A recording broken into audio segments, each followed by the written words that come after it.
Gonzaga gets a six-seeded TCU, missing their best front court player, a banged-up UCLA team as the two-seed, and a fading Kansas team as the one while starting out in Denver. Could things have gone any better for Mark Few's team on Selection Sunday?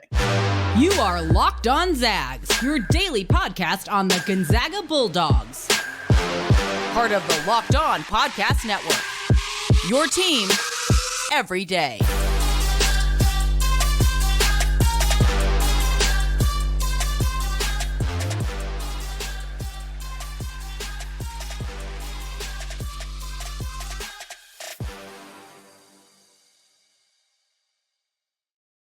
What is going on, y'all? Welcome to the Locked On Zags podcast, part of the Locked On Podcast Network, your team every day. I am your host and longtime Gonzaga podcaster, Andy Patton, here to bring you daily reports through another season of Gonzaga Hoops. Folks, it is officially NCAA Tournament time. The madness of March has begun. We're going to talk about the initial thoughts about the bracket, about Gonzaga's first round matchup against Grand Canyon, what their potential second round matchup might look like. We're going to look at the bracket as a whole, who is on our region, what that could mean for the Zags as they try to make another deep run in the NCAA tournament. We're going to close out the show talking about the Lady Zags, who landed on the 9-seed line with a potential matchup against Stanford in the second round in Seattle. We're going to cover all that today. Mailbag Monday is being pushed another day, so if you're listening to this before Monday late afternoon, you have a question you want me to answer in the show, let me know.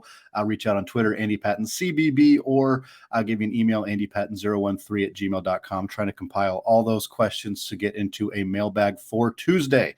But first, the Zags grabbed that 3-seed in Denver, one of the spots that many people had kind of hoped they would end up landing in once Arizona defeated UCLA to win the Pac-12 tournament late on Saturday night. That sort of, I don't want to say it completely killed Gonzaga's chances of getting a 2-seed, but it made it much less likely that they were going to end up on that 2 line. I think a 3-seed is totally reasonable. Looking at the other resumes around those teams, there's a lot of teams kind of in that range that could have been on the 2 line, could have been on the 3 line. A lot of good teams that got left off the 4 line even ended up as 5 seeds. And I think Gonzaga ended up getting right around where they deserved to be. And I think that the draw here is pretty good. We'll kind of talk more about the overall bracket region, I should say, at least a little bit later. But for now, let's focus on this first round game. We're gonna preview Grand Canyon a little bit more closely as we get closer to the actual game, which is taking place on Friday afternoon, about 4:30 Pacific time is the alleged start time for that game. So keep that time blocked off your calendar, Zags fans. But for right now, 3-seeded Zags, 14-seeded Grand Canyon Antelopes. Grand Canyon, a team that has often been rumored as a potential team to join the WCC in replacement of BYU. We've seen Grand Canyon's name tossed out there a lot. Seattle U is a school that's been tossed out there a lot. There's a handful of other Big West or WAC schools that have kind of been in consideration for that spot as well. Grand Canyon has a very devoted fan base. They're a unique institution, which I think is one of the things that's kind of holding them back from getting into the WCC. They don't fit like many of the other programs do, although it is fair to note that BYU did not either, and that did not stop them from joining. Of course, they were a much bigger school, high-resource institution. So kind of a fun little potential preview of a future WCC matchup. This is, of course, assuming that Grand Canyon does get the addition to the WCC and that Gonzaga sticks around for a while. Neither of those things are anywhere close to being facts, just something that could end up happening down the pipeline. And Grand Canyon was not the favorite coming out of the WAC. Utah Valley was the number 1 seed, and Grand Canyon was 5th. In fact, I stayed in Las Vegas a few days after Gonzaga beat St. Mary's on Tuesday at the Orleans. I stayed at the Orleans, and I was able to watch Grand Canyon as the 5-seed play Seattle U, my other alma mater, as the 4-seed. And so I got a pretty good up-close look at Grand Canyon in that game, and I can see how they won that tournament. For starters, they had a bigger fan base there than anybody else, so it was loud, it was boisterous, it was enthusiastic for the Lopes. And they're a good outside shooting team, 16th in the country in 3-point field goal percentage. If you want something to give you a couple heart palpitations between now and Friday afternoon, that's going to be what it is. Grand Canyon is a 38% shooting team from beyond the arc as a team.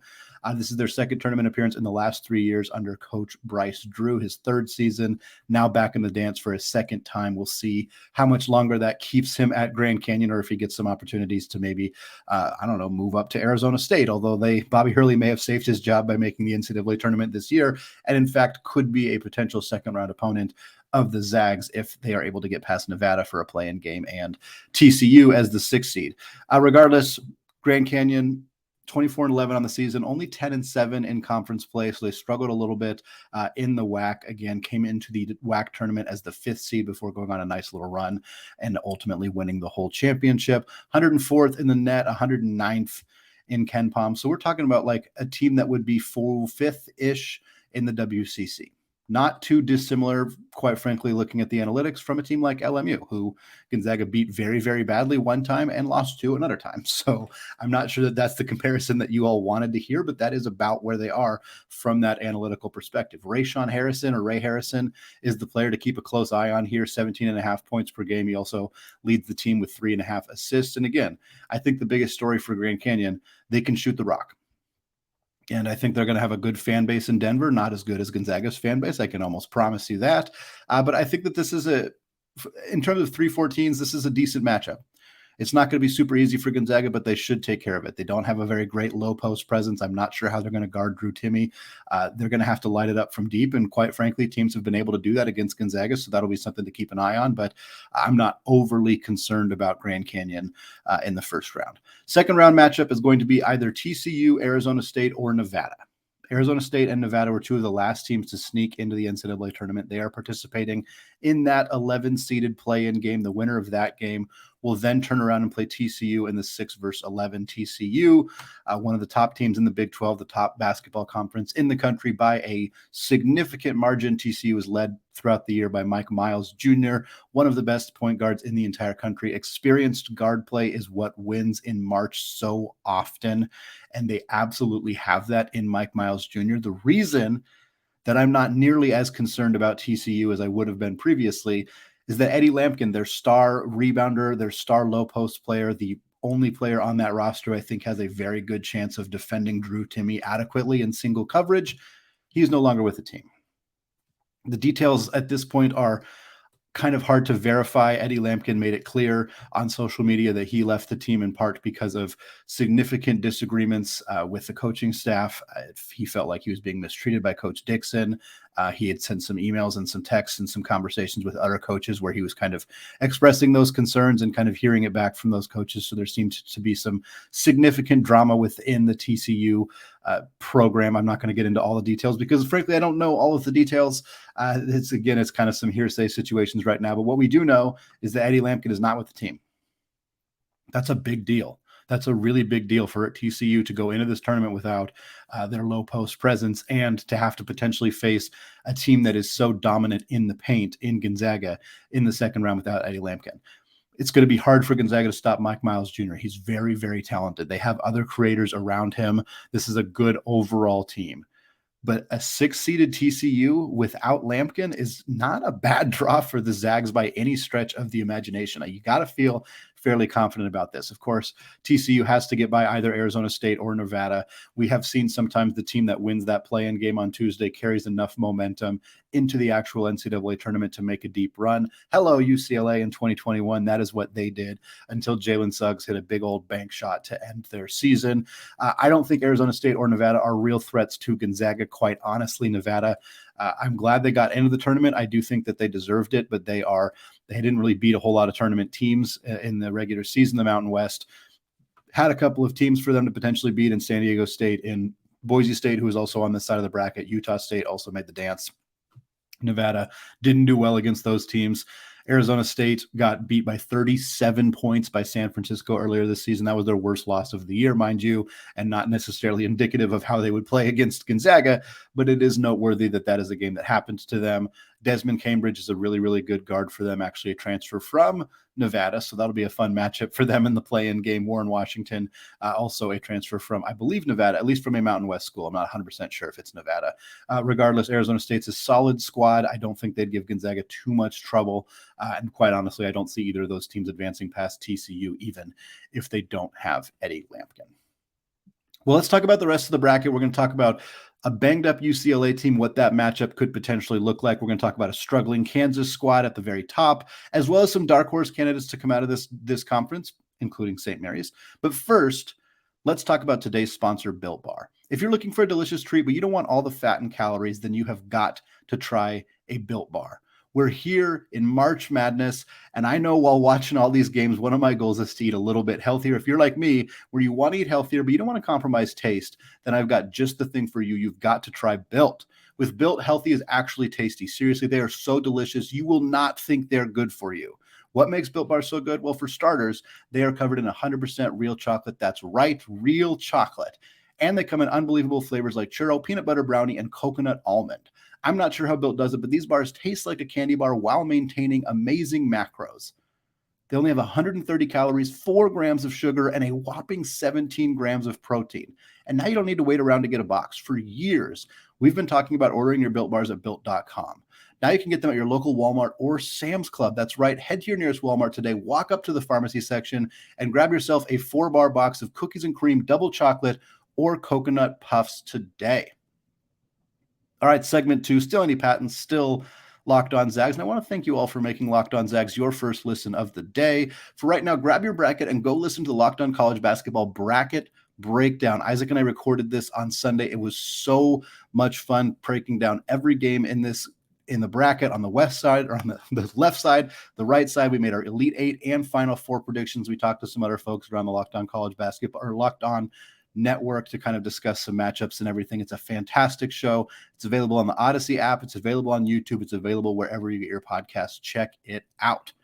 All right, let's take a look at the rest of the teams on this side of the bracket. We're not going to look at the whole bracket at large. We're going to focus on the region that we are in for right now. We already talked about, of course, Gonzaga's matchup as a 3-seed versus 14-seeded Grand Canyon, and then the potential second-round matchup between TCU and either Arizona State or Nevada. Looking outside of that, though, the 2-seed in Gonzaga's region, if they were to advance that far, is the Bruins of UCLA, a potential rematch with UCLA. Worth pointing out, Gonzaga has not been a 3-seed in the NCAA tournament since 2006. Some of you might remember what happened in 2006. Some of you might really not want to remember what happened in 2006, but that is, of course, the year as a 3-seed Gonzaga advanced and played UCLA, held a 17-point lead, watched it slip away. Adam Morrison very famously let out his emotions on the court, and fans have been bringing signs to Gonzaga basketball games with a picture of a crying Adam Morrison for the last 17 years. I think they can find another joke, but hey, whatever. Gonzaga's got a chance for a rematch against UCLA. Of course, UCLA is probably looking at it as not a rematch of 2006, but rather a rematch of 2021 when Jalen Suggs hit a 37-foot bank shot with time expired to give Gonzaga a win.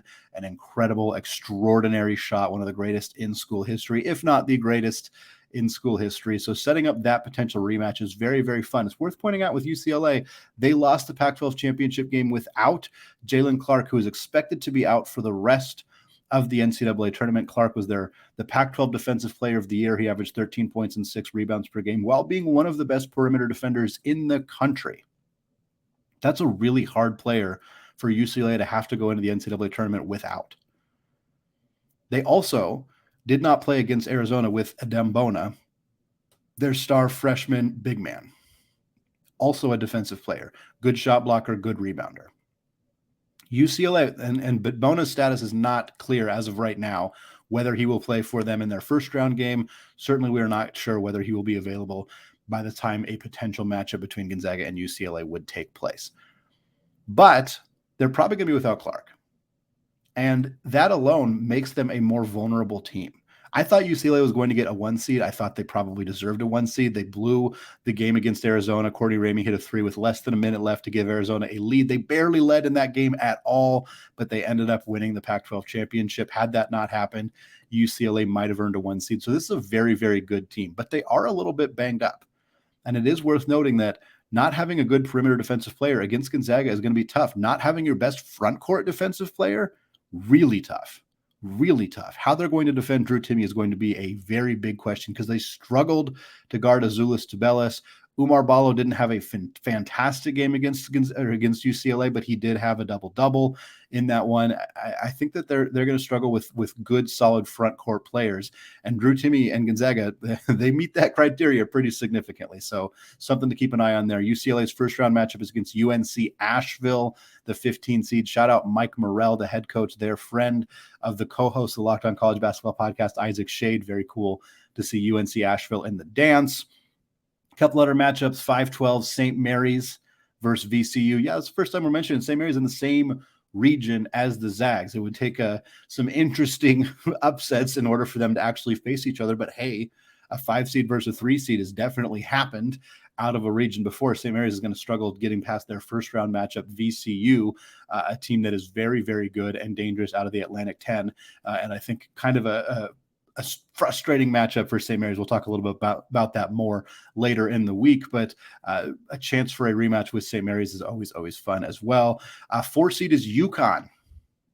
Dan Hurley's squad, UConn ranked number 1 in the country for significant chunks of this season early on. They struggled quite a bit down the stretch, but Adama Sanogo, Donovan Klingon are two of the biggest front court players in the entire country. They struggled a little bit with their backcourt. Jordan Hawkins has been fantastic. Tristan Newton has struggled to the point where he actually got benched during, I believe, a Big East tournament game. So UConn's another threat to potentially make a deep run out of this region. They are facing off against Iona and potentially future Big East coach Rick Pitino, who is the coach of the Gales out of Iona. Rick Pitino is rumored to be in the mix for the St. John's job, potentially the Georgetown job, although it sounds like that's a little bit less likely. I don't think he's going to go to Texas Tech and Lubbock either, but I do think there's a very real possibility that Pitino ends up in Queens coaching St. John's next year. Regardless, I don't think Iona is going to put up a huge threat against UConn, but it is kind of fun that Pitino will get a chance to coach against a Big East team again, and potentially something that we might see more of down the line. Looking at some of the other games here, 7 seed Northwestern, 10 seed Boise State. Boise State, shout out Leon Rice, former Gonzaga assistant coach for a long time. Rice and Lloyd and Few all worked together for a significant amount of time, and they've all had a lot of success. Last year, Gonzaga won the WCC, Tommy Lloyd won the Pac-12, Leon Rice won the Mountain West. Very cool to kind of see that happen. Also, Long Beach Stagecoach won there as well. Dan Monson, former Gonzaga coach as well. So shout out to Boise State. I don't think they're going to make a significant advancement here necessarily, but it is kind of worth keeping an eye on what that might look like for them. So yeah, lots of fun games here in this region. Of course, Kansas is the number 1 seed. They're taking on Howard. The Bison of Howard have not made the NCAA tournament since 1992. Shout out to them for getting back into the big dance. Don't expect them to pull off any stunning, significant, major upsets like you might expect them to do, just because Kansas is really good. I mean, Kansas is really, really good. And Bill Self has not been coaching. He did not coach in the Big 12 tournament. He had a heart procedure. We don't know a lot of the details there. We, of course, hope that he is healthy and able to return to the sideline if that is what his doctors determine. I kind of have a hard time imagining that they're going to just throw him back to the most stressful job in the entire world and let him start doing that. But we will see how that shakes out. Regardless, Kansas is really good with or without Bill Self manning the sideline. Jalen Wilson is one of the best players in the entire country. Grady Dick, their freshman, he's a sharp shooter, really, really good outside shooter, can do a little bit of everything. Kansas is a really dangerous team. And for me, Gonzaga can beat every single team in this division. I believe that wholeheartedly. I don't know how you can look at this region and say that that's not true. It's absolutely true. A banged up UCLA team, like we mentioned, a UConn team that absolutely has their warts, a St. Mary's team that they just obliterated the last time they played them, TCU without Eddie Lampkin, etc. Going on down the line. Kansas is going to be tough, though. If Gonzaga and Kansas meet in the Elite Eight, that's a really, really hard game to win for Gonzaga. Kansas is deep. They're loaded. They're offensively talented. They're defensively talented. They create matchup nightmares with the players that they have. DeJuan Harris, one of the best point guards in the entire country. That's a really tough matchup. And if we get there, we'll talk about it a little bit more. But that's going to be a really, really hard one for Gonzaga to win. But I like the rest of this region a lot. You're never going to love the 1 seed in your region because they're a 1 seed for a reason. But I think Gonzaga has a very, very good chance of making another nice run, potentially getting back in the Elite Eight and really kind of salvaging a season that a lot of people were pretty down on back in November and December, and certainly in January after the loss to LMU. If you told people then that Gonzaga would get a 3 seed and have a very, very decent run towards a potential Elite Eight, I think people would be pretty happy with it. I know I am. Well, the Lady Zags received a 9 seed in their NCAA tournament bracket, but they'll at least play in Seattle with a potential date against regional rivals Stanford in the second round. More on that after a word from today's sponsor, FanDuel. The midway point of the NBA season is here, and now is the perfect time to download FanDuel, America's #1 sportsbook, because new customers get a no-sweat first bet of up to $1,000. That's bonus bets back if your first bet doesn't win. Just download the FanDuel Sportsbook app. It's safe, secure, and super easy to use. Then you can bet on everything from the money line to point scorers and threes drained. Maybe you like Domantas Sabonis to keep putting up huge numbers for Sacramento. Maybe you like Zach Collins in his new role with the Spurs to keep up the high level of production. Plus, FanDuel even lets you combine your bets for a chance at a bigger payout with a same-game parlay. So don't miss the chance to get your no-sweat first bet of up to $1,000 in bonus bets when you go to FanDuel.com/lockedon. That's FanDuel.com/lockedon to learn more. Make every moment more with FanDuel, an official sports betting partner of the NBA. All right, segment 3, still Eddie Patton, still Locked On Zags, and we're still talking bracketology, selection Sunday results. We're switching over to talk about the women's basketball program who received a 9 seed in the NCAA tournament in the Seattle region. They will face off against 8-seeded Ole Miss in the first round, and then they will take on the winner of the 116 game. It's going to be Stanford. Stanford is going to be the team that Gonzaga plays in the second round if they advance past Ole Miss. It's very reminiscent of what happened last year. I mean, eerily. Last year, Gonzaga was a 9 seed. They were in Louisville. They played a Power 5 program in Nebraska in the first round. They won. They advanced to play Louisville in Louisville, and then they lost. Stanford is not in Seattle, obviously, but a 9 seed against a Power 5 program with a second round matchup against a dominant 1 seed in a local region. There's a lot of similarities. And I think that, quite frankly, Lisa Fortier's team is probably going to do the same thing that they did last year. I think they have a good chance of beating Ole Miss, being a 9 seed that advances to the round of 32 and faces off against a 1 seed. There they get a date with Stanford, a team they already played this year, a team that they play basically every single year, but they don't win very often because Stanford is really, really good. And while the Zags often play Stanford really close, they often give them one of their biggest non-conference challenges of the entire year. This year, that was not the case.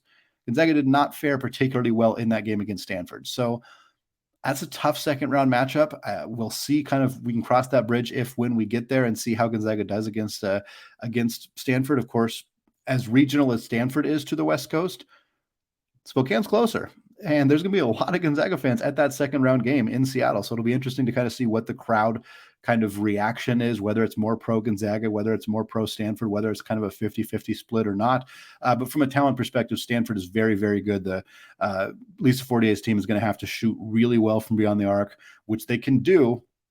One of the best three-point shooting teams in the entire country, Brenda Maxwell, has been absolutely fantastic, in particular from beyond the arc. Having both the Trung twins healthy is a fantastic addition for this program, but that's a very, very tough matchup. Looking at Ole Miss, before we get there, though, they got to get past the Runnin' Rebels, 23-8 this season. Really nice year for Ole Miss. They were 4th in the SEC behind South Carolina, the best team in the entire country, behind LSU and behind Tennessee. Guess what? The Lady Zags beat Tennessee earlier in the year in the Bahamas. That's one of the biggest wins of the season. It was a win that, quite frankly, didn't elevate their resume as much as I think we would have hoped that it would have. Them, of course, losing to Portland in the WCC championship did not help either, but worth pointing out, the team that finished higher in the SEC is a team that Gonzaga beat. So that's a good sign for their potential path to at least advancing past Ole Miss. Angel Baker is the star player for the Runnin' Rebels, 15.5 points, 2.6 assists per game. And their low post president is Madison Scott, She averages about 12 points and 8 rebounds per game. Ole Miss is not a good outside shooting team. They shoot less than 30% from 3. So for Gonzaga, if they can get and build a lead from beyond the arc in particular, that's going to make it a little bit tougher for Ole Miss to potentially come back in that game. So you got to like that regional, a poor shooting Ole Miss team. You get to stay home in the Seattle area. They have to come across the country to play you. Second round matchup against Stanford is obviously a little daunting. Again, it's pretty similar to last year. So we'll kind of see if Fortier's team follows a similar path or if they can make some significant noise and potentially pull off a big, huge upset against Stanford in the second round. I want to close out the show talking about the other WCC team that made the big dance for the women's side. That's, of course, the Pilots of Portland, a bid stealer. We did not see any bid stealers on the men's side, but Portland was a significant bid stealer on the women's side because they were not going to get an NCAA tournament seed except if they won the WCC, which they did. They are now a 12 seed playing Oklahoma in the first round in Greensville. The winner of that game will get the winner of the 4-13 matchup between UCLA and Sacramento State. Again, I've said this on the show before. I will say it again. I was in no way, shape, or form rooting for the Portland Pilots to beat Gonzaga. That is not in my nature at all. However, the Pilots made the NCAA tournament in 2020. They won. They beat Gonzaga in the semifinals, and I believe they beat BYU, I think is who it was, in the championship of the 2020 WCC tournament. They were going to go dancing for the first time since the 1990s, and then COVID happened, and their season got banged, and everybody's season got canceled, and it looked like they might not make it back. They had a really talented team this year, but Haley Andrews was out for the entire year, and I think it's nice that they get another opportunity. I think they deserved it. I used to work at UP. I know the staff there. I know the program. And this is a nice accomplishment for them. And it would have been a bummer if they reached their pinnacle in 2020 and didn't actually get a chance to compete. So it's a bummer that it hurt Gonzaga. I think Gonzaga was going to be in that 7, 8, 9 kind of seed range regardless. So I'm not sure how much that loss to UP actually hurt them. But it does give the Pilots an opportunity to dance, perhaps. I don't know how prevalent 5-12 upsets are on the women's side. I know they're pretty prominent on the men's side. Perhaps the Pilots can continue their momentum, pull off a win against Oklahoma, and meet up with a very, very good UCLA team in the second round. All right, that is going to do it for me today. Plenty more coming your way this week. The transfer portal opens up. We'll talk about what that could mean. We'll talk more about the Selection Sunday, the rest of the bracket outside of just Gonzaga's region, and of course, get more in-depth previewing this game against Grand Canyon coming up on Friday. Also, check out the Locked On College Basketball Podcast. We did a huge bracket preview show. It is fantastic. It's going to be out Monday afternoon. There's also a live show on Monday morning just talking about all of these games and our Elite Eight and Final Four predictions. You're going to love what we have to say about Gonzaga in that show. You can find Locked On College Basketball wherever you get podcasts. You can also find it on YouTube as well. Find Locked On Zags on YouTube as well. Go hit that subscribe button. Go leave a comment, leave a review on iTunes, whatever it may be. We are in the best, most fun month of the year. I cannot wait to continue to produce content for you all the way through the NCAA tournament. So give us a like, a subscribe, whatever it may be. It is very much appreciated. All right. Thank you all for listening. And go Zags.